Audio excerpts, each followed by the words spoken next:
Okay, good.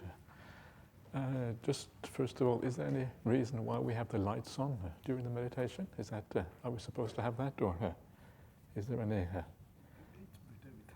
Yeah, I think it's better without lights myself. I was thinking because this morning also we had lights on. I'm not sure why that is happening. So I think if it's okay, I'm not sure who is in charge. If we can have the lights out during meditation, might be better. Unless there is a particular reason why they're on, I'm not sure. Okay. So let us get started. Let's see what this, what we have here. Can you speak a bit more about the importance of confidence? How do I gain confidence in my practice? Okay, so confidence is really what it is about is confidence in the teachings of the Buddha. That's really what it comes back to. Having faith, having a feeling that these teachings actually work, that they are what they are supposed to, what they say they are. And really what I would just suggest that you do is continue to investigate those teachings and to see if they actually work in your ordinary life and see if they give the results that they're supposed to do. And usually you can start off with very simple things. And one of the things that the Buddha says is that any kind of practice that is done in the right way, it should give some kind of happiness in your life. You should start to feel better about yourself. And very simple things like, what does it feel like to live well, to live a life with a good heart, to live a life of virtue, to live a life of kindness and compassion and generosity, and try to feel what it feels like. Yeah? And the Buddha says quite clearly that if you live your life well, you tend to feel a degree of happiness because of that. This is kind of the most foundational and basic happiness on the path. And in this way, you start to gain confidence in these teachings. But perhaps what you mean here is confidence in your meditation practice. Maybe this is what you are referring to specifically. Very often, you can't really I think, distinguish between meditation and the path as a whole. All of these things come together. So it's really about having confidence in the whole path. And if you see that the Buddha is right about kindness that gives rise to happiness, then you know that very likely he will be right about other things on the path too. You see certain things that make sense, and things tend to go together. So it's just a matter of keeping at it, keeping doing the right thing, living in the right way. And as you do that, it will give the results that must come from meditation practice eventually.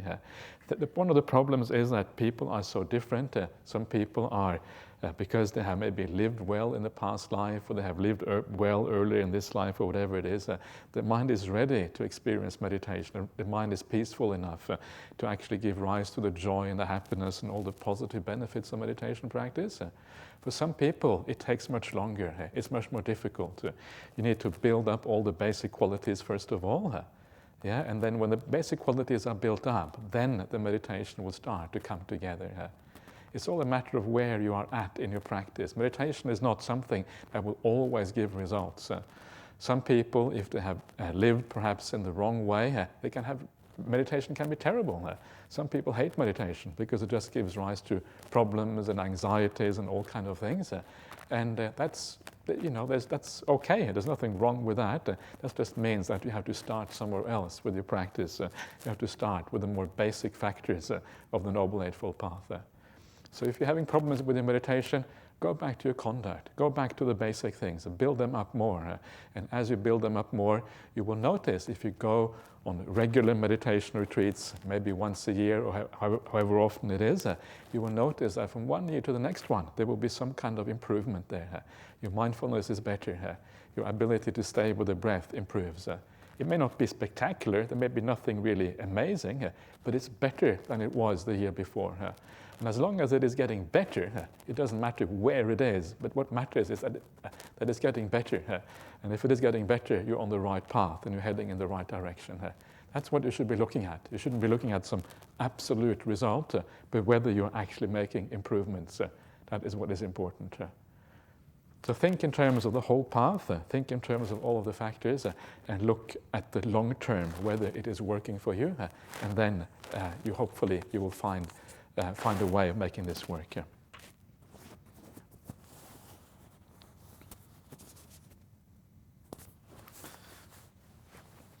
Okay.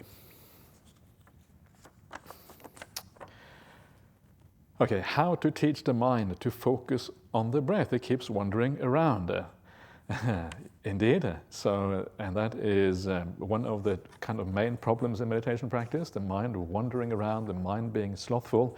Very often it tends to go either one way or the other. Either it's tired or it wanders around and it's kind of restless. This is the two problems of meditation. And the reason why that is happening is because you are finding some kind of happiness and joy in the mind wandering around. So what you have to do is you have to, there's two things you can do. One of them is you have to understand that all that wandering is not going to be very helpful. The reason why you wander is because you think there's some important business there. That's one reason. And the other one is because you're just not really happy in the present moment. So the mind prefers to wander around. So the answer is to enjoy the meditation practice. And this is one of the reasons why I don't recommend people, especially in the beginning, to feel too much pain and discomfort, because basically it's going to create even more of a wandering mind. Because the mind doesn't want to be here, it's going to be even more problematic. So the idea is to enjoy what you have. Enjoy what is there, enjoy the peace. And if you don't enjoy, get up, do some walking around in the beautiful bush around here. There's amazing autumn days that we're having. It's just so beautiful out there. Have a cup of tea, lie down a little bit, do whatever it takes to kind of get back into track and to enjoy what is going on. And then as you enjoy it, the mind is going to wander less. The other thing is to come back to some of the instructions I gave on the first night. That's yesterday only. Okay, seems like a long time already. That was only yesterday. And the idea of giving priority to your spiritual life, knowing what really matters in the world, understanding that the world outside is always going to be so unreliable. This is what the idea of anicca, impermanence, really is. It's the idea of unreliability, uncertainty, the idea that you can't control it. Everything in the world, eventually you're going to have to give everything up, because at the very latest, when you die, everything is going to have to go. But even long before that, things are going to be impermanent, things are going to change, things are going to let you down. Before you know it, you're going to have some kind of trauma in your life. It's just the way it has to be. It can't be any other way. And the more you understand the unreliability of that world outside, the less interested you become in it.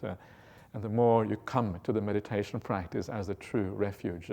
This is where things really happen. This is actually what is really interesting. This is where you can find real profundity and meaning in life. So turn your attention to that which really matters in the world and let go of all the stuff that ultimately is just going to lead to more problems and is always going to let you down anyway. So prioritize the spiritual path. It doesn't mean that all the other things in life are completely meaningless, but it means that you deal with them in a different way. You deal with them from a different set of ideas, and that is kind of what it is about. So this is how it works, and ultimately, in the end, if you start to get some joy coming up in your meditation practice, not everybody does that. Usually, it's hard to say how many, but there is always a number of people who do, but many people don't, because it takes a lot of practice for the mind to actually experience that spiritual joy. But that becomes the glue, ultimately, that keeps you on the breath. Once the breath appears joyful and the breath appears delightful or whatever, it's very easy to stay with the breath because it's just so natural, it's so nice. You don't want to be anywhere else. You don't want to wander around. You want to be with what is nice. So that is kind of one of the tricks, is to find that beauty in the breath. So see the breath as a friend. See the breath as something that has always been there to sustain your life. Have maybe even a bit of gratitude to your breath. And once you see your breath in a positive way, rather than in a way that is as something negative, because it's also easy to build up negativity towards the breath. If you don't enjoy it and it becomes tense or whatever, you can give rise to negativity. And that is also going to be very difficult and going to make it very hard to do your meditation practice. So see the beauty in the breath. See your breath as a friend. Yeah, a beautiful friend that you're walking with into meditation practice. This is one of the skillful techniques to use.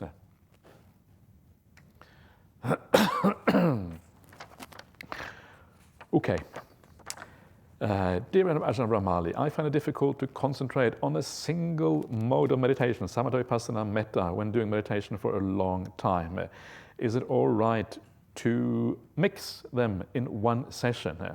Much merit to you for your valuable Dhamma dana. It is okay, you can do that, but make sure that you don't mix too much, because if you mix too much, it's often just the restless mind moving around. You can't really stay with one thing, but you can mix a little bit, absolutely, and you can, for example, do a bit of metta in the beginning, if you like, just to get the mind in a positive state. So the mind has, some. You get rid of any kind of maybe residual negativity or whatever that is there. And if you have that metta and then you go on to the breath later on, you may find that actually becomes so much easier to follow the breath.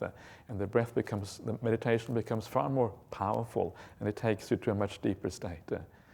So mix, but be careful not to mix just randomly. Mix according to some kind of plan, and not just according to restlessness or whatever, but according to some kind of system that works for you. And that is really what matters. And then ask yourself what the results are.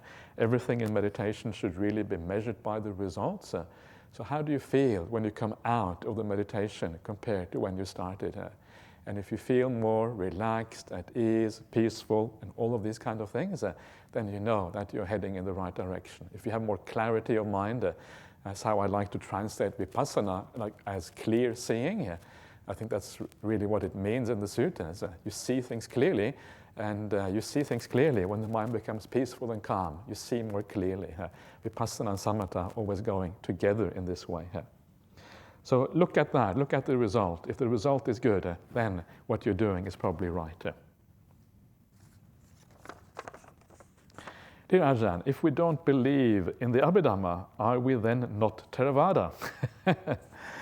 That's a very good question. Maybe we have to check out Theravada, and maybe we can, if we leave the Abhidhamma to one side, maybe we're not Theravadins anymore. Is that bad not to be Theravadan? It depends what we mean by these things, and this is kind of the thing here. And you don't really, it's not about not believing or believing in the Abhidhamma so much. People sometimes read the Abhidhamma, sometimes they may get something out of that. It's more about having your priorities right, knowing where your main emphasis should be. And the emphasis should always be on the suttas. That should be the gold standard for what we take to be the Dhamma. And even if you can read a bit of Abhidhamma if you like, and maybe you may find, some people find it, inspiring. Personally, I find it very dry and very, very uninspiring personally. But maybe you can gain some insight and some understanding from reading that. I don't really know. But the main point is that you come back to the suttas. And if you have any doubt about whether the Abhidhamma is right or the suttas are right, stick with the suttas. That is where the real Dhamma is to be found. I would personally recommend you to put the Abhidhamma aside altogether. And the reason is because there's plenty enough study to be done in the suttas. You can read the suttas, and once you have finished all the suttas, it's about 5,000 pages. And for most of you, you're already probably quite busy. Many of you already have very busy lives. It takes a while to get through 5,000 pages. It's not done in one sitting. Or if you do, you're going to be very tired after that one sitting. But so it's not easy. And then when you come to the end of 5,000, you've forgotten where you started. So you go back to the beginning again. Start from page 1 and then go again. And then you can kind of go like that. So there's no time to read Abhidhamma. If you read the suttas properly, there's not enough time. And if you read the Abhidhamma, all it's going to do is going to prolong your stay in samsara, because there's too much reading here. And too much reading just prolongs our things. The more and this is, so just put it to one side and allow it to be. There's no real reason to go there unless you have some very good reason for doing it. And so that's what I would recommend. Does that mean we are not Theravadan? There's many different ways of being Theravadan. There are the Theravadins who say that the Abhidhamma is a more fundamental teaching than the suttas. Well, you're not going to be that kind of Theravadan. That's obvious. I think we have, Theravadan is a big school, it's very wide, there's not a room for different kind of opinions there. And I think you can still call yourself Theravadan if you take the Pali Suttas as your main theme of study. I think you can still call yourself Theravadan if you want to. But you don't have to call yourself Theravadan, it doesn't really matter. It's much better to just call yourself a disciple of the Buddha, rather than tying yourself down to one particular school. That's what I like to think. So then what that means is that you take the suttas, the early suttas, and you try to find the common denominator between the various versions of the suttas that we have, and you take that as your teacher. You don't have to be any particular school. You're just a straight disciple of the Buddha. That's quite inspiring, isn't it? Be a disciple of the Buddha, rather than being disciple of all these other teachers who came a long time afterwards, whoever they may be. I find that's quite nice. So whatever you call yourself doesn't really matter. What matters is where you find your inspiration. Dear Ajahn, you talked about the type of personality a noble one has. In the Majjhima Nikaya, page 190 of the latest edition, I think, in the Sevitabba Sutta, I think Bhikkhu Buddha translates and writes about good-bad acquisition of individuality. Is this referring to acquisition of positive personality for practice? Good and bad acquisition of individuality. Does he mention that in that sutta? I can't remember. Maybe he does. I'm going to have to check it up because I can't remember that actually off the top of my head. So I will look it up and I will come back to your question tomorrow. That's service for you. We'll do it properly. Okay. Dear Ajahn, I've read that the Buddha mentioned that the fourfold Sangha consists of bhikkhus, bhikkhunis, Buddhist laymen, and Buddhist laywomen. Why is it that laymen and laywomen are considered Sangha? They are not considered Sangha. The idea that laymen and laywomen are considered Sangha is a modern kind of idea. And I think it probably started in the United States, because in the United States they didn't have any monks and nuns, so they called the lay people Sangha instead. It's like feel good. Yeah, we're all Sangha, we're all kind of hanging out together, all kind of practicing together. But there's always a bit of a danger in that, because it means that you redefine the language, and it means that sometimes it has unintended consequences when you do that. So I'm not sure if I really think that's such a good idea to call. It's better to kind of use the same language we find in the suttas, because then it's easier to relate to the suttas and understand what is going on. But to me, Sangha means monastic Sangha. In modern kind of Western world, you have to put the word monastic in front to understand that actually Sangha is meant the monks and nuns, not just anybody. So it really goes against how it is written in the suttas, and I think that is a little bit unfortunate sometimes. What's the difference between Sangha and monastic? It's the same thing. Yeah, Sangha is just a group, and the monastic is an individual. So the Sangha is a group of monastics. Usually 4 or more monastics is a Sangha. If it is between 1 and 4, it is called a Jhana, which means a group. A Sangha is like a larger group. Are Samaneras and Samaneris Sangha or monastic or both? Thank you. Are they Sangha? They are. I would say they are monastics. Yeah.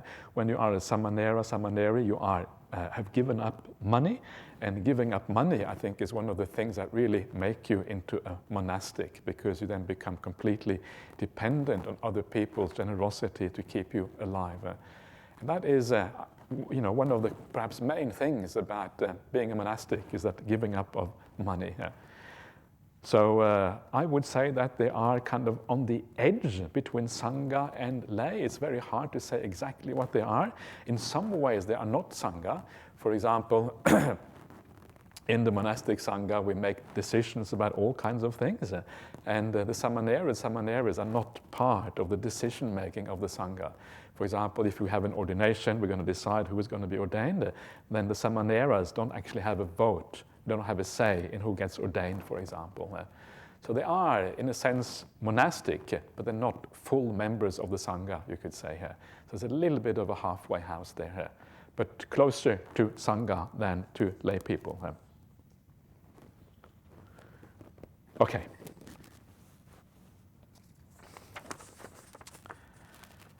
Okay, how do I stop the thinking mind? Thank you. Ooh. Okay, so this can be frustrating with the thinking mind. So one of the things you have to do, again, just I already spoke about this, you have to be very patient with yourself. And you have to know that these are habits, very strong habits we have very often. And with very strong habits, it takes a long time to decondition yourself. And it can be quite hard. And it may not happen sometimes during a single retreat that you're able to decondition yourself fully. Sometimes you can expect quite a bit of thinking during a retreat. But if you get a few meditations where you are feeling peaceful, that was already very, very valuable. So don't try too much. So trying is often itself the obstacle. You try to stop the thinking mind. What instead you should do is try to take a step back. Yeah, imagine yourself, you are in the middle of the thinking. So instead of being in the middle of the thinking, you take a step back. So you observe the thinking rather than being in the middle of it. That's quite different. When you are in the middle of thinking, it's like being in the middle of a river and you're trying to swim and you're drowning at the same time. In this case, you're just standing back on the bank and you're watching the river pass by. So take a step back, see if you're able to do that. So you're kind of enlarging your scope for what you are seeing and what you're watching. And if you're able to be mindful of your thinking mind, what you will find is that the thinking starts to calm down very quickly. It's as if the thinking cannot stand the mindfulness. The mindfulness kind of automatically makes things calm down. So take a step back, but don't take a step back using too much willpower. Try to take a step back and just allow everything to be. Remember the idea of the coming back home after a long day. You're really tired and exhausted. You sit back and just allow things to be. You don't try to control your mind when you're really tired. You allow the mind to flow. In the same way, in meditation practice, allow the mind to flow. Don't try to control it. And it's interesting, when you don't control the mind starts to calm down. It is the controlling that gives rise to the thinking mind in the first place. The reason why you think is because you want to think, because you are creating the thoughts, you are creating all of these things happening inside of you. So by being passive, you're doing exactly the opposite. Passivity means not creating, not building things up. And because you're not creating and building, the mind starts to calm down. So allow things to be here. Stand back. Try to watch what is going on. And suddenly, and gradually, it will come together. Remember, these are very strong habits. It takes a long time very often for the mind to calm down and to kind of readjust to the new reality. Again, it's about priorities. Remember to prioritize the spiritual life. Remember that the world outside, there is no true goals or purpose or anything in that world. The real goals and purposes are found on the spiritual path. Try to think, see if you can think like that. It may not be easy, but it's a very valuable way of thinking because it takes away the importance of the world and then it takes away the importance of thinking about that world as well at the same time. Okay, good luck. See what happens. Okay, I understand that the 37 factors or aids to awakening are interrelated. However, I find that the 3 repeated factors are most sati, effort, and wisdom, and not really sati, effort, and samadhi. Could you please explain, Ajahn? Thank you. Well, samadhi is, if you look up all these factors, and you look at samadhi, for example, samadhi is found on the Noble Eightfold Path. Samadhi is found in the 5 indriyas and the 5 balas, the 5 faculties and the 5 powers.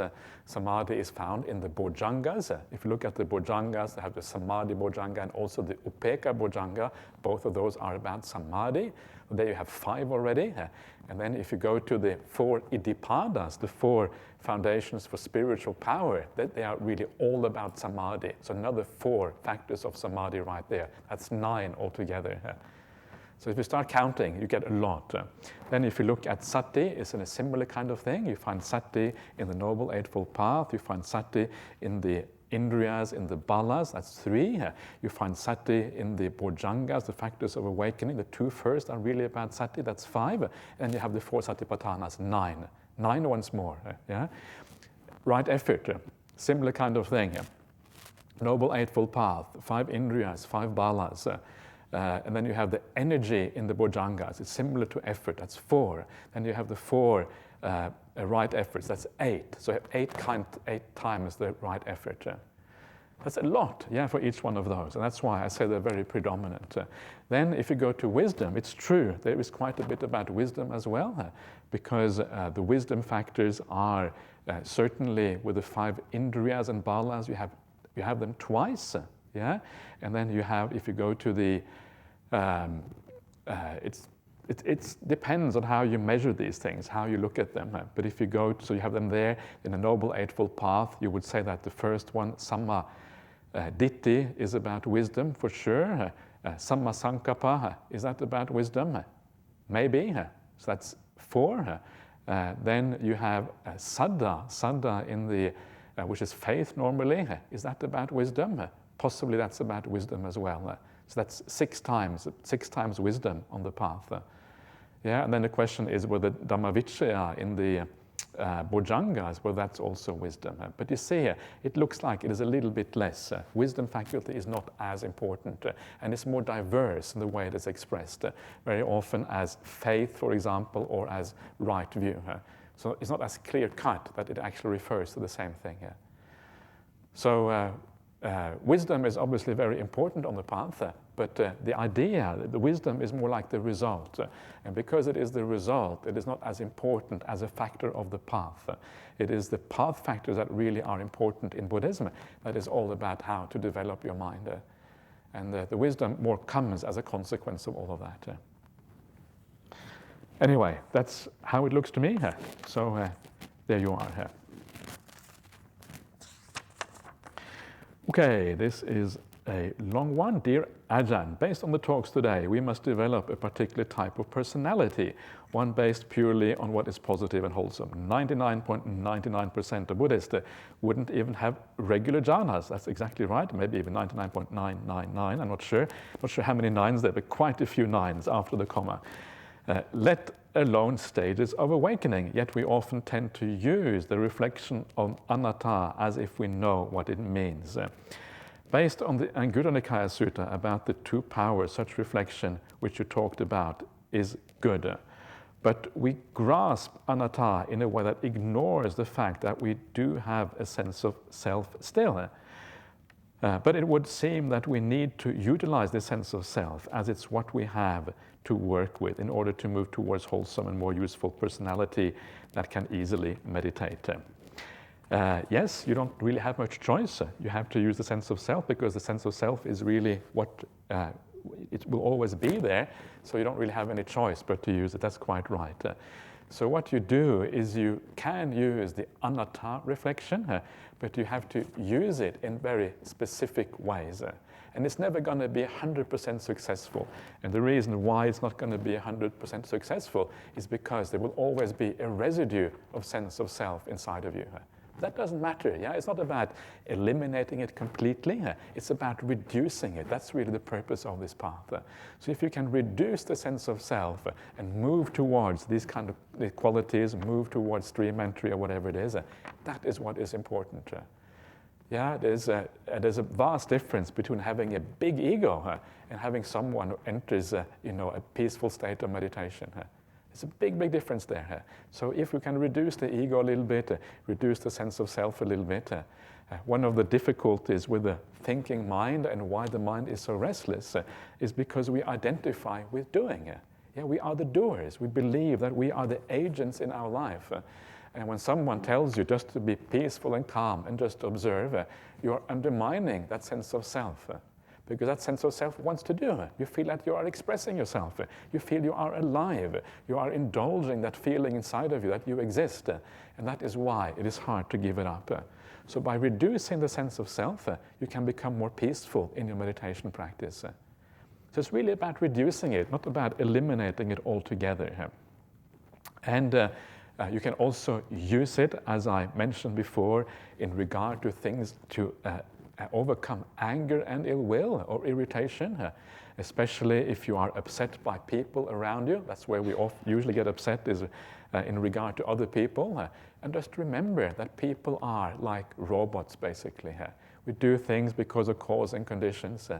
It can be quite hard to see this fully because it feels like we are independent agents in our life, and because it feels like you are an independent agent, it is very hard to see that 100%, but you can get there to a large extent. I have used this to great effect in my monastic life, and it has made me a much less angry person than I used to be. It is a very powerful technique to kind of overcome. It makes it so easy to forgive people for their silliness and their bad precepts or whatever it is that they get wrong, because you understand they're acting out of conditions rather than acting out of some kind of free will. I'm going to be bad. I'm going to do bad things because that's who I am, and I want to be bad towards this person. It's not really like that. It's more like everyone, I think, ultimately wants to be kind. We want to be kind because we know that kindness is virtually equivalent to happiness. That's what we want to be, but very often we can't stop ourselves from doing bad things. And once you get that, then it is much easier to forgive. If you know that the people around you really want to be kind, they really want to be nice, but they can't stop themselves from doing bad, then you can even have compassion towards them when they do stupid things, because you know they don't understand their own best interest. And in this way, you can use the anatta sanya in a very practical way to overcome your own defilements.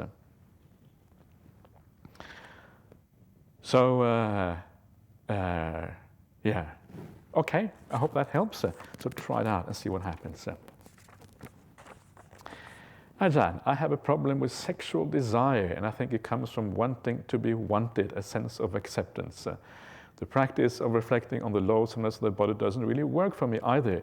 It is like a faith logic thing which I cannot reconcile in the physical need of human. Please advise me how I can practice celibacy, which I really think will be helpful for the spiritual path. Thank you.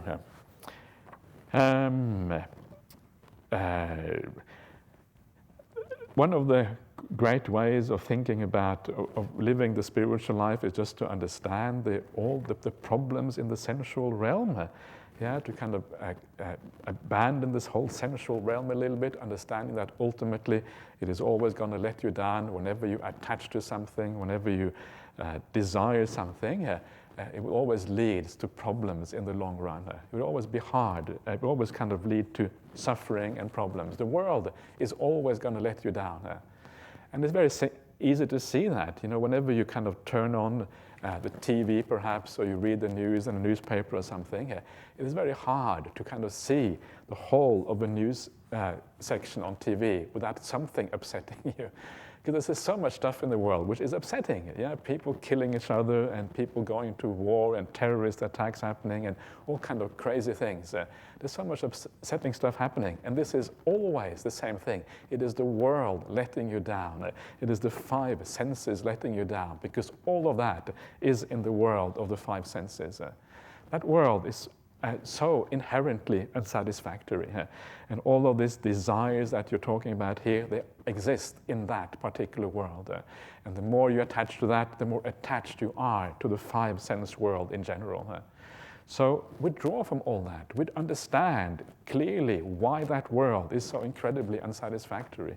Understand how you cannot control it, how it's always going to let you down and it's going to let you down pretty much continuously, and it's going to let you down big time when eventually you die. Do you really want to hang out in that world which always lets you down? Do you want all that suffering, all those problems? Yes, you may get a little bit of pleasure here and there, but is it really worth it? And the answer is no. And I'm going to talk more about the problems of the sensory world later on. There's one of my favorite suttas. It's called the Potalya Sutta, Majjhima 54 I think it is. It's a great sutta to how to deal with the whole sensory world and how to see it and how to understand it. It is far more powerful way of dealing with this problem, I think, than dealing with using the 31 parts of the body, the loathsomeness meditation and all of that. Because very often what happens, if you try to use the 31 parts of the body, depending on what kind of lifestyle you live, it will kind of butt up, the desires would butt up against the meditation subject. If you live an ordinary life, the desire is always going to win out. Why? Because the desire is considered pleasant, whereas, of course, seeing the body as something neutral or even loathsome, if you wish, is going to be far more unpleasant for you. So the desire is going to win out, and then it is really a hopeless task, two things kind of crashing in that sense. So find the broader view of things, understand the whole world as something that is not really happy. The true refuge is found inside, in meditation practice, by letting that entire world go. And if you do that, then gradually, you will overcome this. Also, one of the ways of overcoming these kind of desires is to actually do more metta practice. A lot of desire arises because of actually we're not really happy in this life, and especially if you do the loathsomeness meditation, you may feel really kind of grumpy afterwards and negative because it kind of goes against your other defilements, yeah? And then if you feel grumpy and negative, you're going to be attracted to the desires again. You're going to want to go exactly the same place because that's the only escape you have. Yeah, that's what the Buddha says. The only escape from suffering that ordinary people know is sensuality. So if you suffer, you're going to go to sensualities. If you do the loathsomeness meditation and then you suffer, bang, straight back to sensuality again. So it's kind of, there's a lose-lose situation. You lose out on all fronts if you do it that way. So instead, develop the metta meditation. Develop something positive inside of you where you reduce the suffering in your life. The less suffering you have in your life, the less interested you're going to be in the sensual realm because you already have happiness. You don't need to escape into sensuality because you have happiness somewhere else. So develop the other happinesses instead. Be kind, be generous, have metta for people in your daily life. Treat people well by body, by speech, by the way you think. And as you develop the inner happiness, the sensuality will gradually decrease because actually it doesn't matter so much anymore. Interesting, the Buddha says that specifically the escape for ordinary people from suffering is sensuality. That's the escape. But the escape for the noble ones from suffering is basically samadhi or jhanas or whatever deep states of meditation you have. Okay, remember it's a long-term problem to overcome. You're going to have to work on it for a long time, and as you work on it for a long time, gradually you will be able to deal with it and overcome this. Okay, please explain what is nimitta. I often see beautiful lights. Is this part of nimitta? Also, what is the difference between nimitta and jhana? Thank you. Okay. I often see beautiful lights. Is this a nimitta? Possibly, yeah. The word nimitta just means like a mark or a sign or something like that. It can also mean a subject of meditation. We'll have a look at that tomorrow, see how the word nimitta is actually used in the suttas. In the present day, the word nimitta is used. It's often used to any kind of visual thing that you have in your meditation practice. So if you see some interesting things in your meditation, I don't know if you see something interesting, but some people see all kind of stuff in the meditation, like ghosts and devas and all kind of things. That is often also called nimittas. But the kind of nimitta that you want to use for your meditation to gain samadhi is like you say here, a beautiful light. Yeah, if you actually see that, it means that quite possibly it is the kind of nimitta that it will take you into samadhi. The more beautiful the light is, the more brilliant it is, the more still it is, and all of these things, the more power it has to draw you into a samadhi experience. So it sounds to me like you are on the right path with that. If it is beautiful, peaceful, and you feel content and happy, and all of that, then it's probably something very good happening for you. What is the difference between nimitta and jhana? The difference is that nimitta is a preliminary stage, and jhanas then come as you keep on developing the nimitta. There comes a point when you enter the jhana. Yeah, it's a kind of further development of the nimitta when you kind of merge with the nimitta or some perception like that. That is really the jhana state. So it is like you brighten up the nimitta more and more and more and more, make it more and more powerful. Keep on going with the nimitta until one day, bang, the world comes to an end. Lok anta, not the lok anta vihara, but the real lok anta of the suttas. Is that Venerable Kaliko? It's one of the meaning. Venerable Kaliko, he lives in a monastery called Lok anta vihara, which means the monastery at the end of the world. And the end of the world is kind of interesting. I'm sure that there's many, many meanings to this. And I'm sure Ajahn Sujata's name, isn't it? His idea. And the idea, I think one of the nice ideas of Lok anta is that the jhanas, they are at the end of the world. So you have to be willing to give up the world, yeah, to enter the jhana states. So are you ready for that? Are you sure? If not ready, then you have to kind of think about it and reflect on it, and then when you're ready, bang, you go into jhanas. So this is one of the reasons why it is so useful to reflect on the limitations of the ordinary world, because what we mean very often is meant by the world in the suttas is the world of the five senses. That is the lok anta, the end of the world of the five senses, and that's where you enter these jhana realms. Anyway. Okay. Dear Ajahn, thank you for having me kindly teach us the method for walking meditation, please. Thank you. Okay, I didn't know I was having you. Are you here? I guess you must be here. So good. Teach us the method for walking meditation, please. Okay, so walking meditation can be done in many different ways, but the basic setup is always the same. The setup is to have like a path, a piece of ground that is fairly straight, and there is no obstacles. You can just walk back and forth. You don't have to think about where you're going. So maybe 20, 30 paces, something like that. Yeah. There's no kind of given in the suttas. All it says that the monks or the Buddha is walking back and forth. It doesn't say anything about how they do it. There's nothing given about walking meditation in the suttas. So it's really up to you, whatever feels natural. But 20, 30 steps is kind of a normal length. Yeah, and you walk along, come to the end, walk back, yeah, back and forth. And when you do the walking meditation, I would recommend you to walk at a natural pace. I'm following the way Ajahn Brahmali teaches walking meditation, and I think it is quite nice. And the idea is if it is natural, you don't use any willpower. If you try to walk either very fast or very slow, actually very fast is even worse, I wouldn't recommend that at all.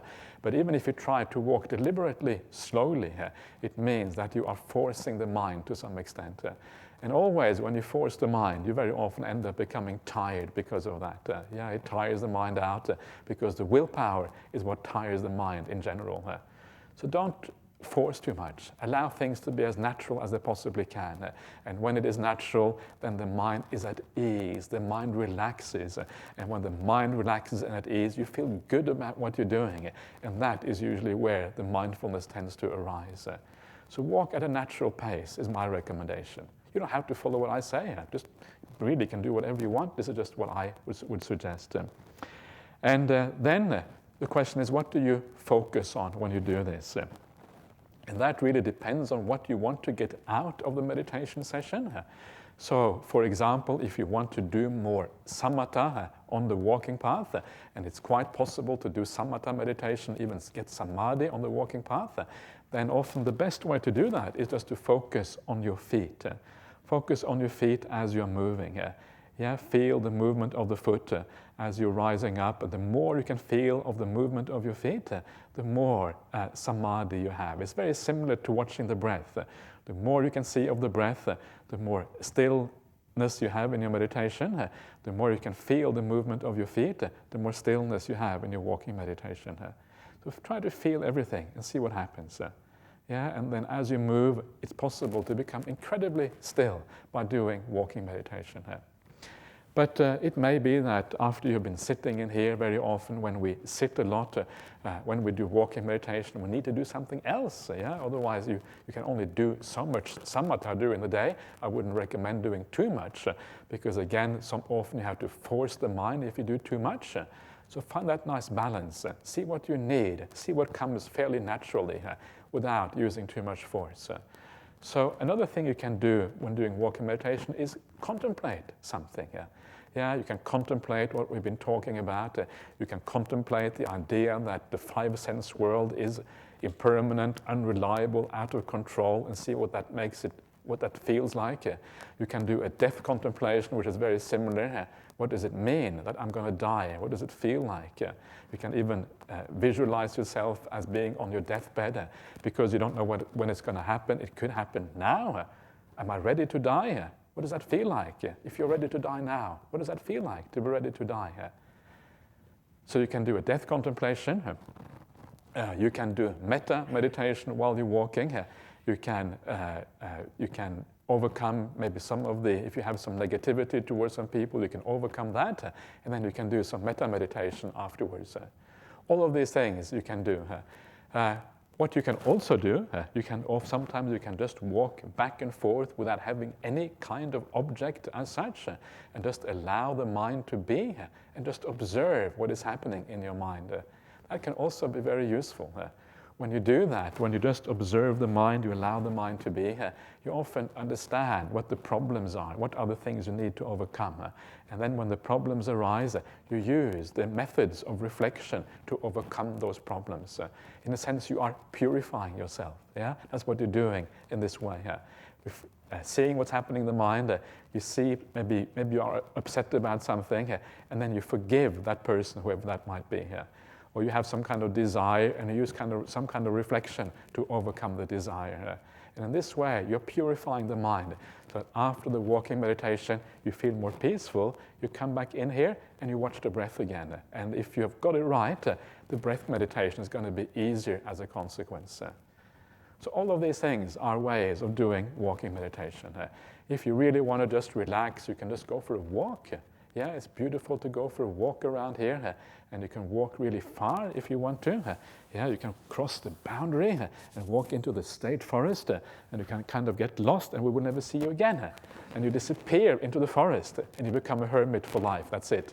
Now we will, and you kind of send us a text message. You will tell us where you are, and we'll build a cutie for you there somewhere, wherever you are, and you become a hermit in the forest. Is that a good idea?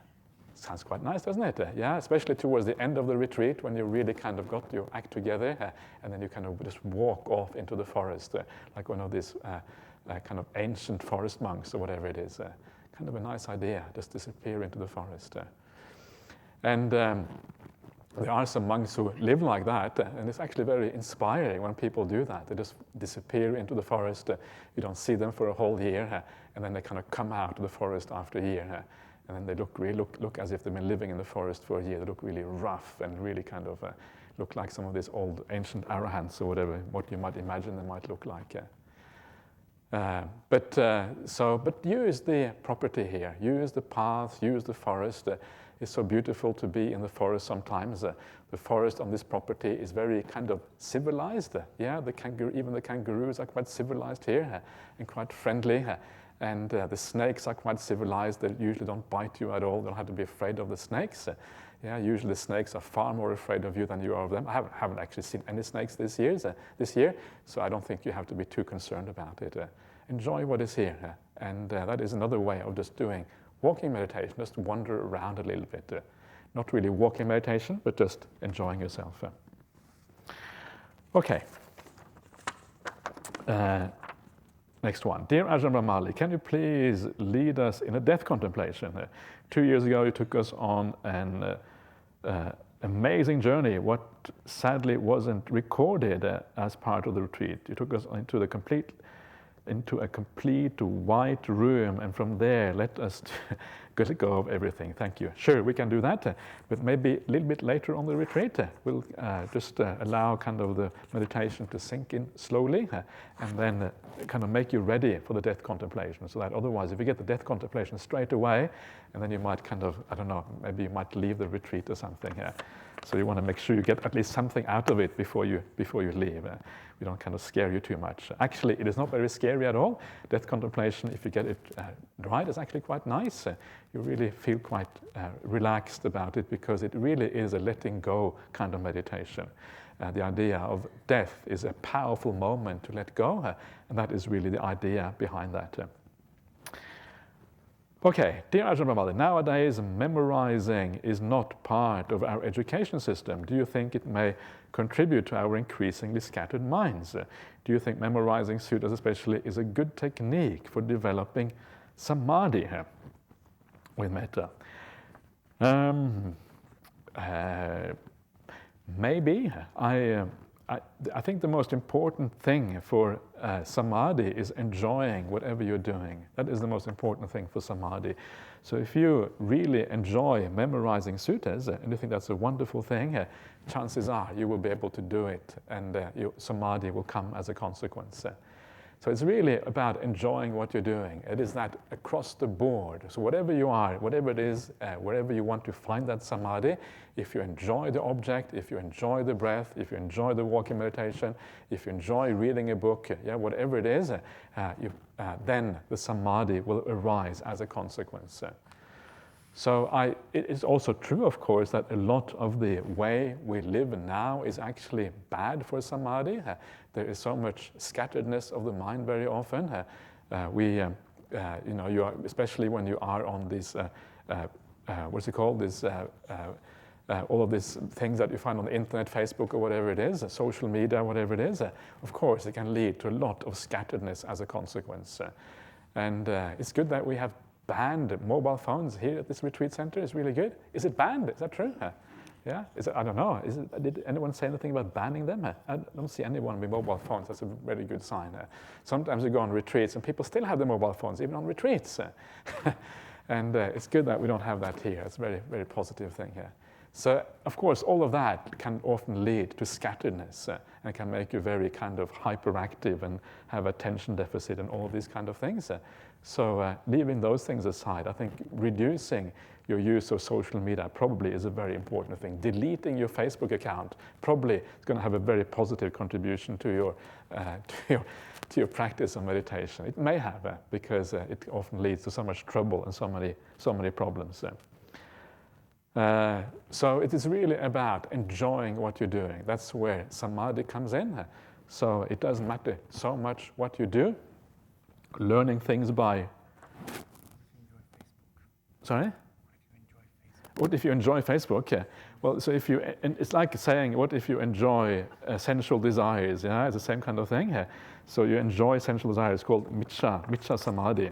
Samadhi is the wrong kind of samadhi in the wrong place. It's not going to lead to real stillness of mind as you want through this. So it's about enjoying in the right way, enjoying in terms of spiritual happiness. Okay, Ajahn, the sutta number for the 4 powers is wrong. It should be 5113, not 5213, for your information. I think that's correct, actually, because I've done some of these suttas before, so that is correct. So there's one sutta for the 4 powers, which is 5213. It should be 5113, Samyutta Nikaya. So I'll mention that when I get to it again. Okay. The last one for tonight. Venerable Sir, how do you develop wisdom to overcome defilement? Where does the wisdom come from? Thank you. That's a very good question, especially if there is no self. Where does the wisdom come from? And the answer is the wisdom comes from the Buddha. Yeah, that's where the initial wisdom always arises from. And it's interesting, one of the suttas that I often have read out on these retreats, it talks about how liberation of the mind happens. How you actually reach arahantship, how you get to the highest stages of the path. And it starts off with the Kalyanamitta or the Sappurisa, the spiritual friend and the kind of the noble people. And by hanging out with them, by being with them, by listening to them, listening to the Dhamma, then you hear the real Dhamma. When you hear the real Dhamma and you stay with people who are superior people, if you like, in terms of morality, whatever, you gain faith.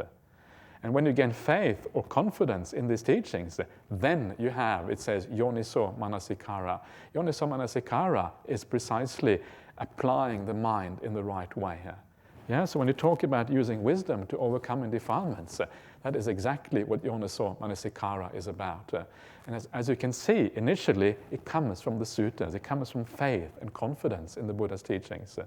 So the Buddha tells you that this is how you look at things. Yeah, this is how you think about things.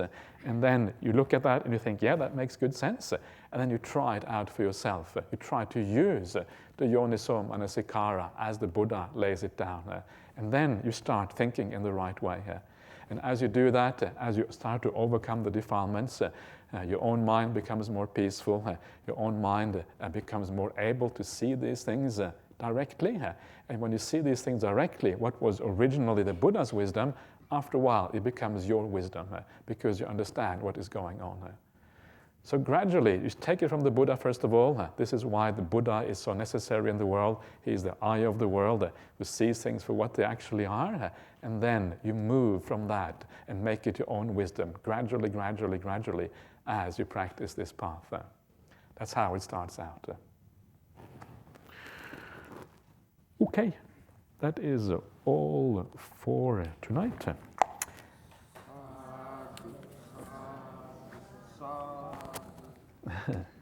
Okay, so have a nice night, have a good night's rest, and then we'll see you back again tomorrow morning at 6 a.m.